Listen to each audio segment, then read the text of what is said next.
Spring 1960. Tel Aviv accounting office.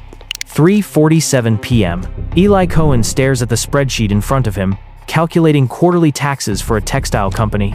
The numbers blur together. Another day of routine work, another evening going home to Nadia, who's 7 months pregnant with their first child. His office door opens. The man standing there wears an unremarkable suit and carries no identification. He doesn't introduce himself or explain how he got past reception. He simply sits down across from Eli's desk and says, "We need someone who can disappear." Eli doesn't ask who we is. In Israel, there's only one organization that recruits like this. I'm an accountant. I have a wife, a baby coming. I prefer predictable things. The man slides a folder across the desk. Inside are travel documents, bank statements showing double Eli's current salary, and a photograph of Damascus at sunset. The job involves traveling to Europe and Arab countries. Your background makes you perfect. Your Arabic is native level. You understand Arab culture. You know how to blend in. Eli closes the folder and pushes it back. No, I can't. 1 month later, his employer calls him into a different office and delivers news with practiced sympathy. Budget cuts, downsizing, 10 days notice. Eli walks home in a daze, trying to calculate how long their savings will last with a newborn coming. The man with no name appears at his door that evening. The offer still stands, and now you need it. This time, Eli doesn't say no, but he has no idea what saying yes will cost him. The training facility exists on no official maps. For 6 months, Eli learned skills that would terrify Nadia if she knew the truth. A trainer throws objects on a table, 20 items, random and unconnected. Eli has 30 seconds to look. Then, the objects disappear. Describe them. Every detail. Pocket watch, silver, scratched face, stopped at 3:17. Matchbook from Cairo Hotel, half empty. Fountain pen, green ink stain on the cap. Wedding ring, engraved inside with initials MK. Leather wallet. Eli's memory is extraordinary. He can identify a car's make, model, and year with a single glance. He memorizes entire documents after reading them once. This gift will save his life repeatedly. It will also ensure that when he finally fails, he'll remember every detail of his coming death. The psychological training is worse than the memory exercises. One exercise involves Eli maintaining his cover story while trainers interrogate him for 6 hours straight. They accuse him of lying, they threaten him, they offer him coffee and sympathy, then immediately return to aggression. You're not Camel Tabit. You're Eli Cohen, a Jewish spy from Israel. Admit it! Eli never breaks. You're mistaken. I'm a Muslim businessman from Beirut. Check my documents. But the worst test comes without warning. Guards burst into his room at 3 a.m., strip him naked, and force him into a bathtub filled with ice water. I don't want to! The shock steals his breath. His body convulses. His teeth chatter so violently he tastes blood. Who are you?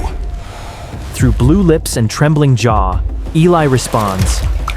Kamel. Amin. Tabet. For 6 minutes, his body turns blue. His eyes roll back, but he never breaks character. When they finally pull him out, his trainer nods with grim satisfaction. You're ready. Ready for what? Eli doesn't yet understand. He doesn't know that maintaining this false identity will require him to abandon his real one almost completely. He doesn't know that Camel Tabet will become more real than Eli Cohen ever was. He doesn't know that the lies he's learning to tell will eventually kill him.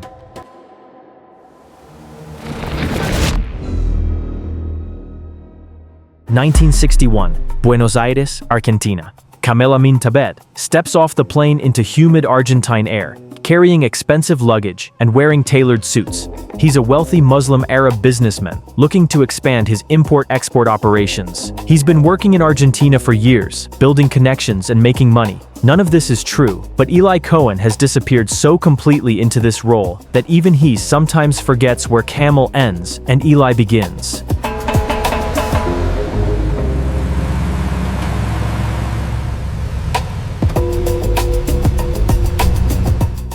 His apartment in Buenos Aires is luxurious, a cover that costs Mossad considerable money, but sells the illusion perfectly. Wealthy men attract other wealthy men. Success breeds trust. Eli joins an Arab social club, a gathering place for Syrian expatriates who've made fortunes in Argentina. These are educated men, politically connected, often from Syria's ruling class. They drink expensive whiskey and discuss politics with the passion of exiles who dream of returning home in triumph. Eli knows exactly how to charm them. At a dinner party, he sits next to a trading company manager who drones on about cattle exports for 45 minutes. Other guests make excuses and drift away. Eli stays, nodding thoughtfully, asking intelligent questions, making the manager feel like the most fascinating person in the room. Then Eli mentions casually, I notice you export meat to Israel, but not to Syria. You mean you sell to the Zionists and not to the fatherland? The manager's face flushes. Business is business. The Israelis pay well. Of course. But imagine how much more meaningful it would be to help Syria prosper, to support our people instead of our enemies. The seed is planted. Within weeks, the manager introduces Eli to other influential Syrians in Buenos Aires. Each introduction leads to another. Each conversation reveals connections, allegiances, political ambitions, and Eli remembers everything, every name, every relationship, every casual comment about who's rising in Syrian politics and who's falling. Every morning, he translates this intelligence into numerical codes using a codebook written in invisible ink. Each coded message gets recorded on tape, then broadcast via a hidden transmitter in his transistor radio. After each transmission, he destroys the codebook with chemicals that leave no trace. The work is meticulous, paranoid, exhausting. One mistake means death. One forgotten detail could expose him. But Eli never makes mistakes, until the day he meets General Amin El-Hafez.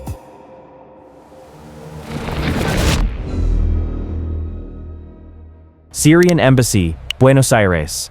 Birthday celebration.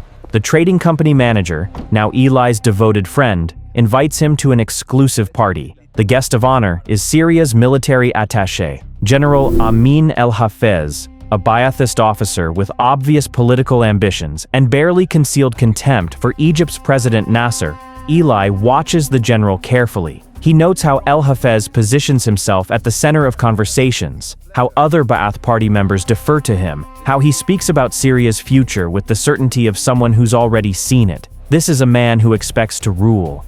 During a lull in conversation, Eli approaches with perfect timing and says, General, everyone's saying you're one of the leaders of the party. That'll put an end to Syria's inferiority complex. El-Hafez's face transforms. His eyes light up with the unmistakable glow of an ambitious man, hearing his secret dreams spoken aloud. You understand politics, Mr. Tabet. Most Arabs talk about dignity but do nothing. We will act. Within an hour, El-Hafez invites Eli to his private office. The general shares details about Ba'ath Party plans that should never be spoken to a businessman he's just met. But Eli has performed a kind of magic. He's made himself seem like the one person who truly understands El-Hafez's vision. The general doesn't realize he's talking to a spy. He thinks he's found a wealthy supporter for his political ambitions. The party will soon take power. When we do, Syria will need friends like you. Businessmen who can bring money and connections. Men who put the fatherland above profit. Eli nods with perfect enthusiasm. I've always wanted to return home and invest in Syria's future. Under the right leadership, of course. Then return. Come to Damascus. With my support, you'll have access to opportunities other businessmen can only dream about. That night, Eli transmits the most important intelligence of his career so far. The Ba'ath Party is planning a coup. General El-Hafez will be a key leader, and the timeline is measured in months, not years. Israel has been worried about the Ba'ath Party's rise. Their extreme Arab nationalism and anti-Israel stance make them dangerous. Now Eli has penetrated their inner circle before they even take power. But what Eli doesn't know is that this success will seal his fate. He's become too valuable to recall, too deeply embedded to extract. Mossad will keep him in place even when the mission becomes suicidal. And it will become suicidal. It's time.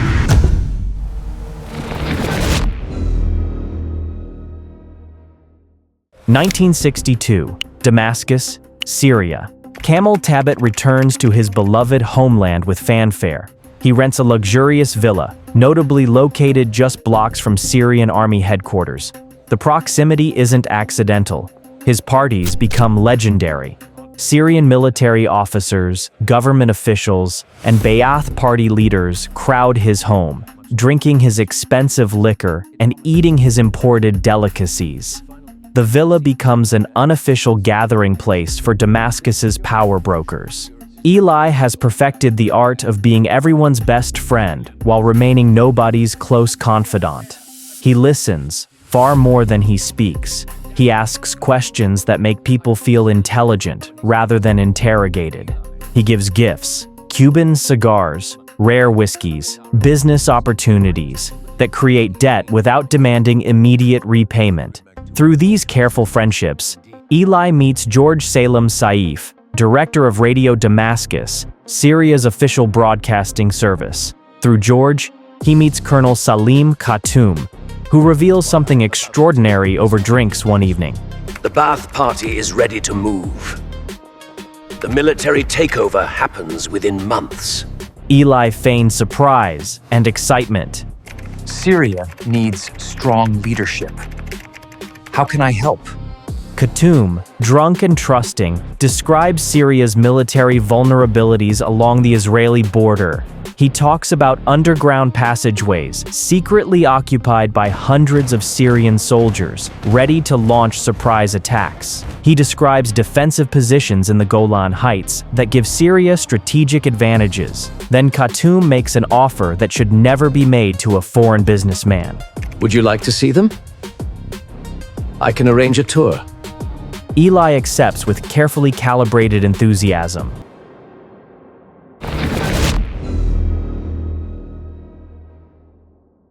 Lieutenant Ma'azi Zahir Adin leads Eli through Syrian military positions in the Golan Heights. The young officer is proud of Syria's defensive capabilities, eager to show off to an important civilian with government connections. Eli sees everything: the elevated positions, the clear views of Israeli territory below, the strategic advantages that would make Israeli counterattacks devastating. The lieutenant even shows Eli classified maps detailing where future fortifications will be built. We can't let you photograph these. Of course not.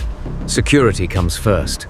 But Eli doesn't need photographs. His extraordinary memory captures every detail, every position, every vulnerability. That night, he transmits everything to Tel Aviv. The intelligence is invaluable. When the Six-Day War erupts years later, Israeli forces will use Eli's reports to capture the Golan Heights with shocking speed, exploiting every weakness he identified. But maintaining this access requires perfect performance every single day. One slip, one inconsistency, one moment of carelessness will expose him. That moment almost comes on an ordinary morning. Eli is transmitting to Tel Aviv when Lieutenant Adin appears at his apartment without warning. Eli has given several military officers keys to his villa, a calculated risk that builds trust and creates the illusion that he has nothing to hide. But right now, his codebook sits on the table while intelligence about Syrian military positions broadcasts via his hidden transmitter. The lieutenant walks in. Eli doesn't panic. Years of training and experience keep his voice calm. Come in. Coffee? Adin glances at the codebook. What's this? Crossword puzzle I'm working on. These Argentine newspapers have the most impossible clues. The lie is so mundane, so perfectly ordinary, that Adin doesn't question it. He settles onto the couch, accepting coffee, and launching into a story about military bureaucracy. Eli listens attentively, while his heart hammers in his chest. This is how spies die, not dramatically, but in small moments of bad timing. One surprise visitor during one transmission would have ended everything. But Eli survives. He always survives. Until he doesn't.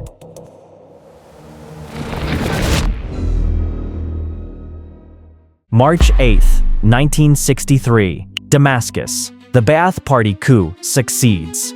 General El Hafez becomes Syria's president, and Kamal Tabet throws the new president an extravagant party at his villa to celebrate. Syria's most powerful figure stands in Eli's home, surrounded by the country's military and political elite, all brought together by a man they trust completely, a man who doesn't exist.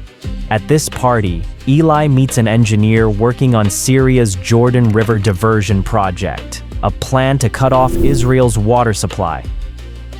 The engineer, pleased with his own cleverness, boasts about their dams being built to withstand Israeli bombs.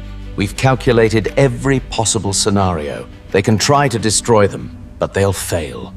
Eli asks intelligent questions. The engineer, flattered by such educated interest, reveals details about construction locations, timelines, and defensive measures. Within days, Tel Aviv has complete intelligence on Syria's water diversion plans. When Syrian forces fire on Israeli tractors months later, Israel launches precision airstrikes that temporarily halt the entire project. Every airstrike is based on intelligence Eli provided. But President El Hafez is becoming paranoid. Information keeps leaking to Israel. Details about secret meetings appear in Israeli broadcasts. Confidential military plans are exposed before they can be implemented. Someone inside Syria's inner circle is betraying the nation. El Hafez doesn't know who, but he's determined to find out.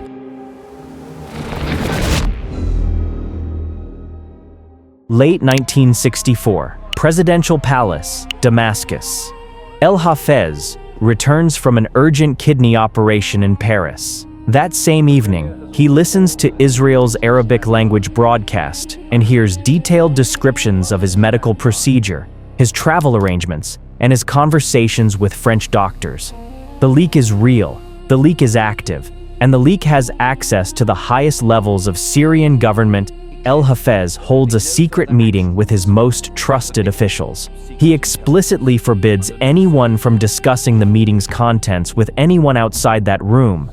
Hours later, Israeli radio broadcasts the meeting's details. The president realizes the spy must be transmitting via radio. How else could information reach Israel so quickly?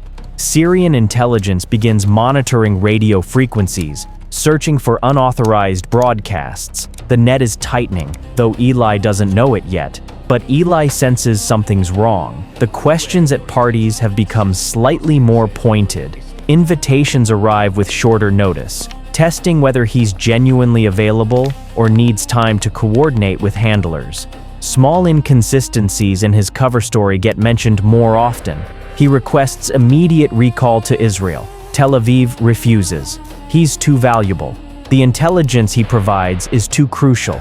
Stay in position, they order. Keep transmitting. So Eli returns to Israel for a brief leave, promising his Syrian friends he's on a business trip abroad. He reunites with Nadia and meets his son for the first time. The boy was born during Eli's absence. One more thing he's missed while being Kamal Tabet. Come home. Your contract with the Ministry of Defense ends in May. Promise me you'll come home for good. May 1965. I'll be home. This time for real. It's a promise he'll never keep.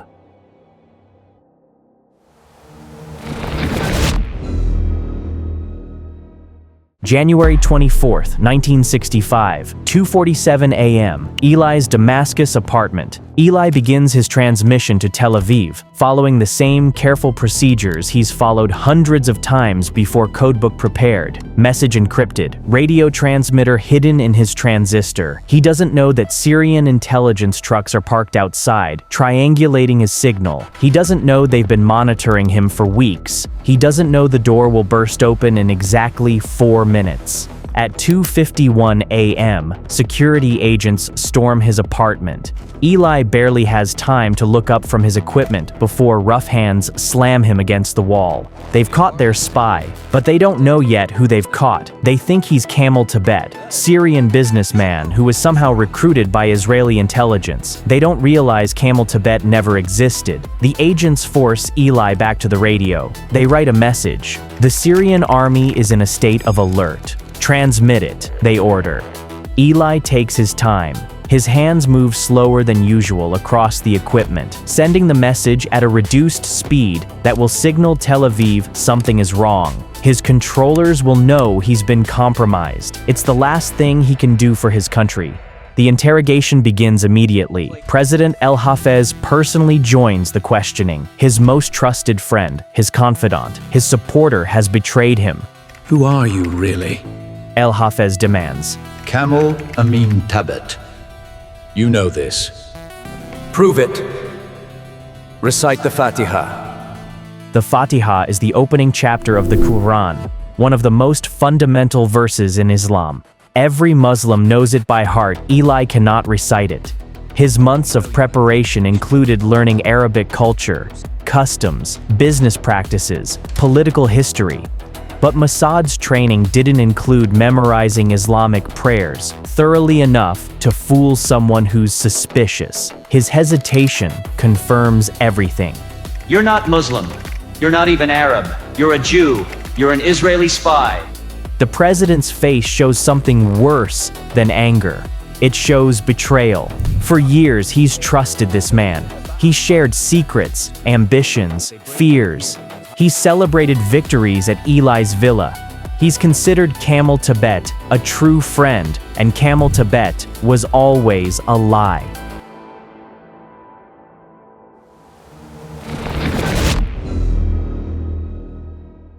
The show trial is predetermined. Syria will execute its most dangerous spy as a message to Israel and the world. Betray us and die.